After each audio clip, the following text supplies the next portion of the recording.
Scientifiques, artistes, dirigeantes sportives élues de la nation, agricultrices, artisanes, les femmes ont su s'imposer et acquérir leurs droits. Ce succès, c'est le fruit d'une longue lutte qui se poursuit encore aujourd'hui. Pour comprendre avec précision la place de la femme dans la société de nos jours, nous accueillons aujourd'hui Madame Gradin, vice-présidente de l'organisation ONU Femmes France. Bonjour Madame Gradin.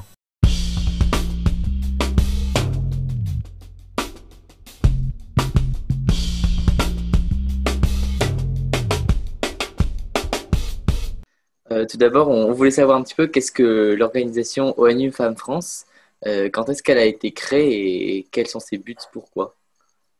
Ok. Oui, alors d'abord, ONU Femmes France, c'est une association loi 1901 d'intérêt général qui appuie en France depuis 2013 ONU Femmes, qui est l'agence des Nations Unies pour l'égalité des sexes et l'autonomisation des femmes. Donc, ONU Femmes a siège à New York et a plusieurs bureaux régionaux et des comités nationaux. Et nous, on est un comité national. Et en France, en fait, on est le relais des actions et des campagnes internationales d'ONU Femmes. Et on développe des actions de plaidoyer, d'éducation et de sensibilisation du public, en partenariat aussi avec d'autres associations, avec des universitaires et des institutions. Et donc ça, c'est un peu le côté plaidoyer. Et de l'autre côté, on a aussi une action de levée de fonds, parce qu'on lève des fonds pour les programmes d'ONU Femmes qui agissent dans plus de 100 pays du monde, et donc dans plusieurs thématiques. Et ça, c'est l'objectif effectivement de l'association. D'accord. Et ben justement, vous luttez, on va dire, pour améliorer la situation actuelle des femmes. Et pour vous, comment vous la définiriez, justement, la situation actuelle des femmes en France en particulier? Oui, en fait, ok, nous, on n'est pas une association d'accueil. Donc, en fait, on ne va pas accueillir les femmes en France au quotidien. Mais je peux peut-être vous donner un aperçu de ce que est la situation des femmes et des filles aujourd'hui après la pandémie de Covid-19, qui en fait est en train de balayer des années de progrès en faveur des droits des femmes et de l'égalité, non seulement en France, mais aussi dans le monde. Donc, il faut savoir que depuis les analyses qu'on a pu faire des conséquences de la crise sanitaire, on a vu que les femmes sont les premières victimes économiques de la Covid-19 parce que une grande partie d'entre elles occupent des postes peu rémunérés, des postes précaires et informels. Et effectivement, cette crise a frappé les femmes au même temps dans 3 domaines où l'égalité entre les femmes et les hommes est beaucoup prononcée, et notamment les revenus, la santé et la sécurité, parce que je pense que ça vous a pas échappé. Concernant la sécurité, mais aussi la santé, entre guillemets, la crise a fait augmenter les violences intrafamiliales. Donc, en France, on a eu 30% des signalements en plus pendant le premier confinement et presque 60% des signalements dans les plateformes en ligne contre les violences pendant le deuxième confinement. Je dis deuxième parce que je ne sais pas si on aura un troisième. Mais aussi une augmentation des cyberviolences. Et je le dis surtout parce que les auditeurs et les auditrices qui nous entendent sont, j'imagine, plutôt des lycéennes et des lycéens. Et les cyberviolences, c'est quelque chose qui vous touche énormément. Et pendant le premier confinement et le deuxième, mais aussi en général, beaucoup de filles et des jeunes garçons ont été victimes de cyberharcèlement, et notamment via le partage des photos à caractère sexuel sans le consentement, donc ce qu'on appelle vulgairement revenge porn, même si personnellement je partage pas trop ces termes. Et donc effectivement, avec le confinement, on a vu une hausse de ces violences. Et enfin, je dirais, c'est enfin, mais j'aurais beaucoup d'autres choses à dire malheureusement. On a eu une hausse de la charge mentale des femmes et notamment des travaux domestiques au sein du foyer qui ont augmenté, parce que normalement, ce sont les femmes très souvent qui s'occupent du foyer, donc de la maison, des enfants, des personnes âgées. Et avec le confinement, cette charge a été encore plus lourde. Et il faut savoir qu'en temps normal, les femmes effectuent 3 fois plus d'heures de travail domestique que les hommes. Et sûrement, avec le confinement, ça a augmenté, parce qu'on a, par exemple, pendant le premier confinement, les écoles étaient fermées. Donc, les femmes ont dû aussi plus prendre soin des enfants qui étaient à la maison. Et donc, ça, c'est le fruit des inégalités entre les femmes et les hommes qui frappent à nouveau. Et donc, ça, c'est un peu le panorama qu'on a pu constater, même si, par exemple, dans le domaine économique, je pourrais dire d'autres choses, mais je préfère, si jamais, continuer sur d'autres questions et après, on revenir ensuite. Ouais. Mais c'est vrai que ce qu'on ressent le plus, c'est qu'en fait, c'est une situation qui est dure. En fait, enfin, qui dure surtout. C'est pas que dans le confinement, on a remarqué que les femmes avaient des problèmes. Enfin, c'est quelque chose qui s'étale dans le temps. Et même après la fin de la crise, on ne sait pas quand elle arrive, il faudra garder en tête que ça a existé et ça existe en fait. Il faut lutter dans ce sens-là. Oui, oui, effectivement, bah, juste pour ajouter, peut-être avec les violences, on a vu que ça a été les systèmes de signalement ont été encore plus mis en avant. Donc, par exemple, le 3919 a été un numéro qui a été plusieurs fois partagé et heureusement, et aujourd'hui, je pense que plus de personnes connaissent ces numéros et connaissent les numéros d'urgence et les plateformes où elles peuvent où ils peuvent prendre contact et peut-être ça a été un point positif dans le malheur en fait. Mais au moins ces dispositifs ont pu être effectivement connus du grand public. D'accord. Et donc, il y a vraiment un espèce de paradoxe entre le fait que la crise sanitaire a augmenté l'instabilité et la situation pardon, des femmes, a été donc fortement attaquée. Et en même temps, paradoxalement, je vois que vous avez des difficultés à mettre en place des actions à cause de cette crise. Donc, vous essayez de passer par d'autres manières, notamment par cette plateforme.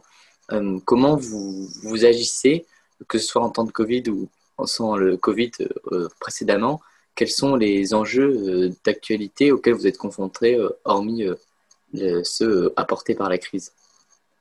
Ok, et comme enjeu, vous voulez dire par exemple quelles sont nos actions ou qu'est-ce Euh, qu'on fait au quotidien? Qu'est-ce que vous rencontrez comme soucis et comment vous parvenez à répondre à ces soucis? Ok. En fait, comme j'ai dit tout à l'heure, on n'est pas une association voilà, d'accueil des victimes, mais par exemple, on a constaté que beaucoup de femmes nous contactaient, malgré effectivement le fait qu'on n'accueille pas des victimes des violences auprès de notre association. Et donc, nous, en fait, on a cherché de les rediriger auprès des associations spécialisées en donnant des numéros d'urgence ou en donnant effectivement, comme j'ai dit tout à l'heure, le 3919 ou par exemple des coordonnées d'associations qui peuvent effectivement donner des contacts ou fournir un hébergement d'urgence, etc.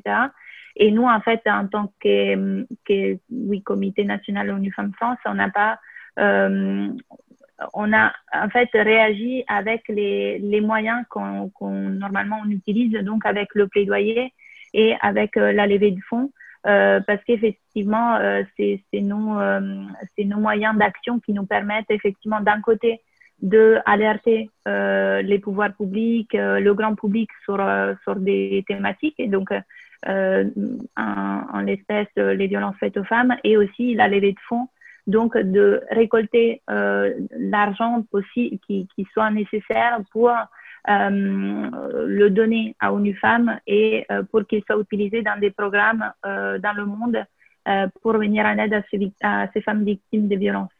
Mais donc, on a des difficultés qui ne sont pas forcément les mêmes par rapport à une autre association qui, elle, va aider matériellement des femmes en France. Donc, j'espère avoir répondu à votre question. Après, je pourrais, par exemple, vous donner des exemples d'actions qui ont été mises en place par ONU Femmes dans le monde, ou, par exemple, vous citez un peu comment on a agi pendant les confinements. Ouais, ce serait bien. Ce serait bien parce que justement, on remarque qu'en temps normal, il y a déjà certaines limites, mais moins. Et qu'en temps de crise, il y a des limites qui se rajoutent et du coup, ça limite encore le combat. Donc oui, des exemples, ça pourrait Oui, bien. par exemple, déjà, comme tout le monde, on avait un programme, une stratégie d'action de l'année.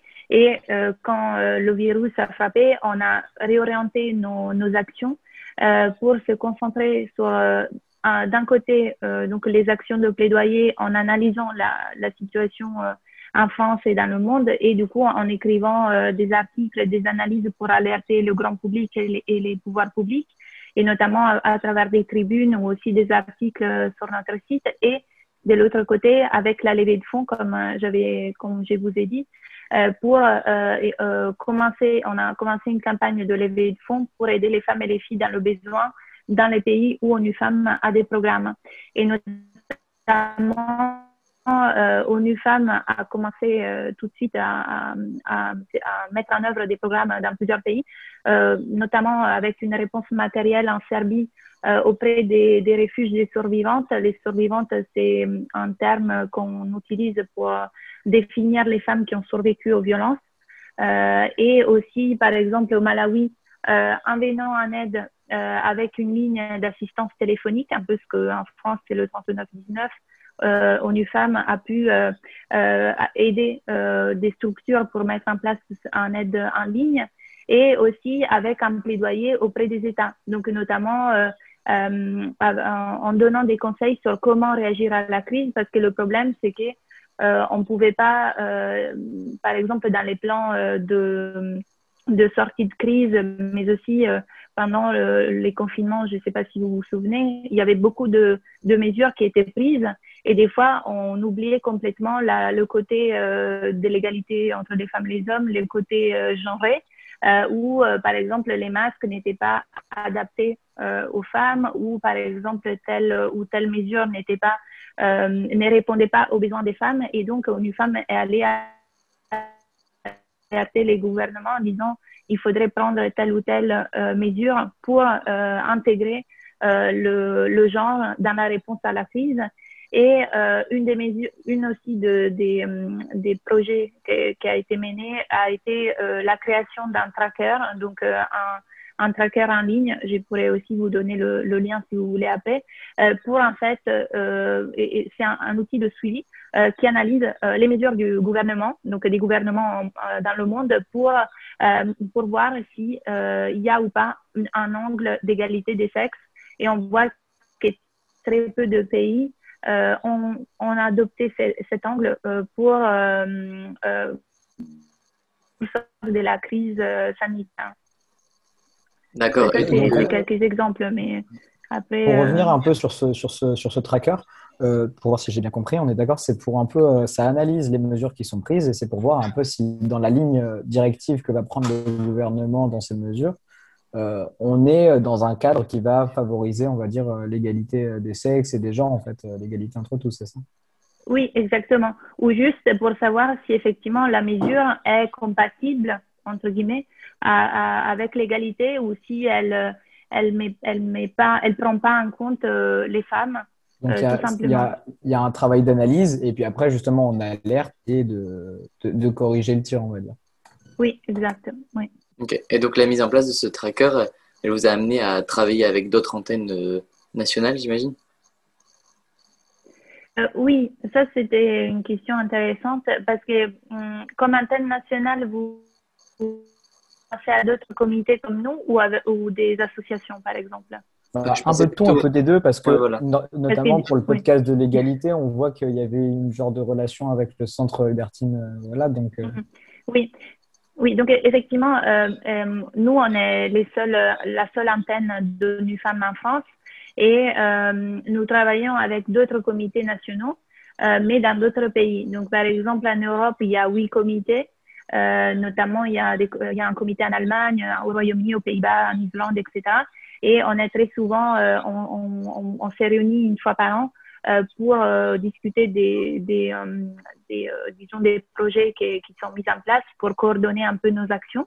Et donc voilà, ça c'est plutôt au niveau des comités nationaux d'ONU Femmes. Et en France, comme effectivement vous avez très bien dit, nous collaborons avec d'autres associations ou institutions comme le Centre Robert Pinoclerc, toujours avec des associations qui œuvrent pour les droits des femmes et qui sont en ligne avec nos valeurs. Et donc on peut mener des conférences ensemble, des projets comme des concours comme celui de Ton podcast pour l'égalité, mais aussi des plaidoyers. L'année dernière, on avait mené un plaidoyer pour faire entrer le féminicide dans la loi. Et donc, il y avait plusieurs associations, notamment Solidarité Femmes ou La Clé, donc le collectif des lobbies européennes des femmes. Donc, plusieurs associations féministes avec qui on collabore. Et donc, oui, ça c'est effectivement la beauté aussi des réseaux féministes, de se mettre ensemble pour les travailler ensemble. C'est très bien. Et du coup, je vous invite aussi à visiter notre site internet, donc onufemme.fr, mais aussi à nous suivre sur les réseaux sociaux. On a un super compte Instagram. Je sais que, par contre, on n'a pas TikTok, mais bon, peut-être on va s'y mettre. Et donc, je vous invite vraiment à nous suivre. Et peut-être, vous que j'ai cette opportunité, je voudrais vous parler d'un festival qu'on organise, Génération Égalité Voices. Est-ce que j'ai le temps d'en parler? Oui, il n'y a pas de souci. Oui, super. En fait, donc on organise la 2e édition du festival Génération Égalité Voices entre le 18 mai et le 1er juin 2021.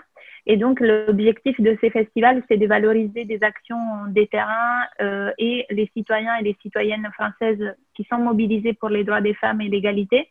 Et en fait, ça s'inscrit dans une campagne plus globale qui a été lancée l'année dernière par ONU Femmes, qui est la campagne Génération Égalité, qui en fait va un peu avoir son temps fort avec le forum Génération Égalité en juin prochain, qui est un grand rassemblement mondial en faveur des droits des femmes et de l'égalité.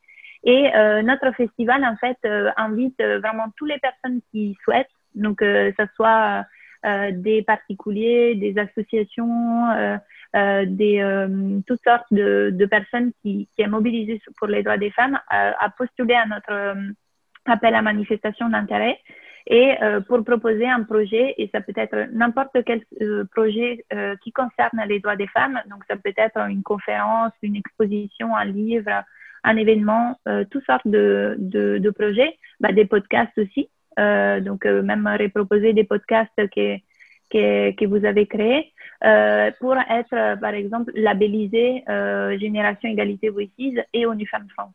Donc, vous pouvez être effectivement, voir votre action relayée sur nos réseaux sociaux.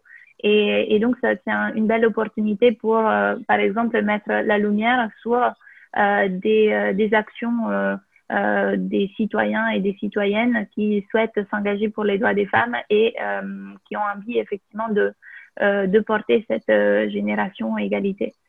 Donc merci pour ces temps, parce que comme ça j'ai pu donner aussi cette information, et toutes les informations sont sur notre site internet. Donc toutes les personnes qui nous écoutent peuvent aller voir le site et postuler directement à l'appel à manifestation d'intérêt. Et on mettra tous les liens et toutes les références de ce que vous dites dans les descriptions. On les partagera à notre tour. Très bien. Merci beaucoup. Merci à vous. Bonne soirée. Merci. Au revoir. Au revoir. Au revoir.